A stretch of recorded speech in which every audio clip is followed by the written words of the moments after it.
وہ اس میں بنائی ہوئی ہر چیز حضرت محمد صلی اللہ علیہ وآلہ وسلم کے لیے ہی پیدا کی گئی ہے، اور یہ اس دنیا کا سب سے بڑا بنانے کا مقصد صرف یہی تھا کہ اللہ تعالیٰ نے اس دنیا میں حضرت محمد صلی اللہ علیہ وآلہ وسلم کو بھیجنا تھا۔ گویا یہ دنیا جو ہے یہ صرف حضرت محمد صلی اللہ علیہ وآلہ وسلم کے لیے اللہ تعالیٰ نے سجائی ہے۔ تو اب ہم لوگ اس کی نعت کی، مولانا ظفر علی خان کی نعت کی تیسرے شعر کی تشریح جو ہے وہ لکھیں گے۔ تشریح طلب شعر مولانا ظفر علی خان کی نظم نعت سے لیا گیا ہے۔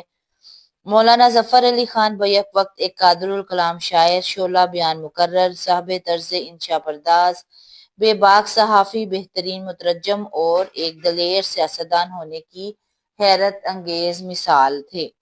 ہر چند مولانا ظفر علی خان کی اکثر و بیشتر شاعری ہنگامی صورتحال کا تقاضا کرتی ہے، تاہم انہوں نے حمد و نعت میں وہ مقام پیدا کیا جس کی مثال نہیں ملتی۔ اچھی نعت وہی شاعر لکھتا ہے جس کے دل میں رسول کریم صلی اللہ علیہ وآلہ وسلم کی محبت کا جذبہ موجزن ہو۔ اس لحاظ سے مولانا ظفر علی خان کی نعت گوئی خلوص عقیدت، جدت طبع اور قدرت بیان کا حسین امتزاج ہے، اور انہی خوبی